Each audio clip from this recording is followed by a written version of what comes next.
এই বাড়িটা নাকি জিন থাকে, বাড়ির পাশে পুকুরটাতেও নাকি কেউ মাছ ধরতে পারে না। আমার মুখে কথাটা শুনে বন্ধু নাহিদ বলল, আমরা এ যুগের ছেলে বুঝলি, আমাদের বাপদাদারা যা বলেছে সেটা মিথ্যাও হতে পারে। তুই কি দেখেছিস কখনো? আমি বললাম, না আমি তো দেখিনি, কিন্তু অনেকেই তো বলে। জান্নাত বলল, অনেকে বলে বললেই কি বিশ্বাস করতে হবে? আমরা না দেখলে বিশ্বাস করব না। জিন পরি কি মানুষের মতো চলাফেরা করে যে দেখতে পাবি? তাহলে যেভাবে দেখা যায় সেভাবে দেখব। মানে কি বলতে চাস? জান্নাত বলল, আরে বলদ, ও বুঝাতে চায় আমরা নিজের চোখে জিন দেখব, ওই বাড়িতে যাব জিন দেখার জন্য। এই কি বলিস? পাগল হলি নাকি দুজনেই? যদি সত্যি সত্যি জিন থাকে তো তখন কি হবে শুনি? কি আর হবে, জিনকে দেখে বাড়িতে চলে আসবো। বাবা, জিনকে দেখে বাড়িতে চলে আসবো? জিনটা তোকে এমনি এমনি ছেড়ে দিবে তাই না? আমাদের দেখতেই পাবে না। আমরা আজ রাতে লুকিয়ে লুকিয়ে ওই বাড়িটা ঢুকে এক কোণে বসে থাকবো। জান্নাত বলল, আইডিয়াটা ঠিক। হ্যাঁ হ্যাঁ, এটা করা যায়। আমি রাজি। তোরা রাজি হলে তো হবে না।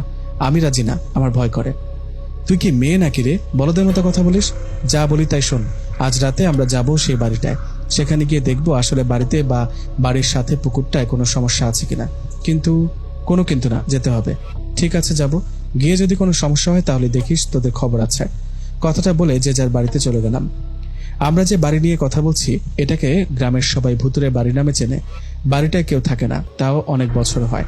বাড়ির পাশে একটা পুকুর, সেই পুকুরে কেউ গোসল করতে নামে না, এমনকি মাছও ধরে না। আমাদের গ্রামটা অন্য সব গ্রামের মতো না। আমাদের গ্রামকে বলতে পারেন অজপাড়া গ্রাম।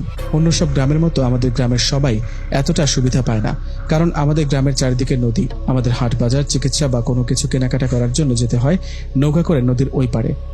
যাই হোক, গল্পে ফিরি। নাহিদ, জান্নাত ও আমি তিনজনই ভালো বন্ধু। ওদের কথা মতো আজ রাতে যেতে হবে ওই বাড়িতে। জানি না সেখানে গিয়ে কি হবে, জানি না জিন দেখতে পারবো কিনা। ওদেরকে দেয়া কথা মতো সন্ধ্যার পর রেডি ছিলাম। সন্ধ্যার ঠিক একটু পর নাহিদ আমার বাড়িতে আসে আর পেছনের জানালা দিয়ে আমাকে ডাক দিয়ে বলে, নিশাত, আমরা চলে আসছি, আয় আয়, বাহিরে আয়।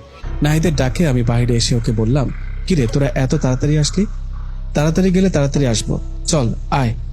কথাটা বলে নাহিদ ও জান্নাত সামনের দিকে হাঁটতে লাগলেন, আমি ওদের পেছনে পেছনে। এভাবে বেশ কিছুক্ষণ হাঁটার পর আমরা চলে যাই সেই বাড়িতে। বাবা, বাড়িটা কি ভয়ঙ্কর, অদ্ভুত রকম দেখতে, গা শিউরে উঠছে। সেখানে যাবার পর নাহিদ বলল, নিশাত তুই এদিকটা দেখ, আমরা অন্য দিকটা দেখি। কোনো কিছুর আওয়াজ পেলে আমাদের ডাক দিবি। কথাটা বলে ওরা অন্যদিকে চলে গেল। এদিকে আমি একা একা, একদিকে খুব ভয় করছে। চোখের সামনে কিছু না দেখলেও অনুভব করতে পারছি এখানে কিছুর উপস্থিতি আছে, জায়গাটা ভালো না। এই ভেবে নাহিদকে ডাক দিলাম। ওকে ডাক দিয়ে বললাম, নাহিদ, জান্নাত, তোরা কোন দিকে? চলে আয়, বাড়িতে চলে যাব। কিন্তু আমার ডাকে ওরা কোনো সাড়া না দেওয়ায় আমি ওদের খুঁজতে থাকি। অনেক খোঁজাখুঁজি করে ওদেরকে না পেয়ে যখন বাড়িতে আসতে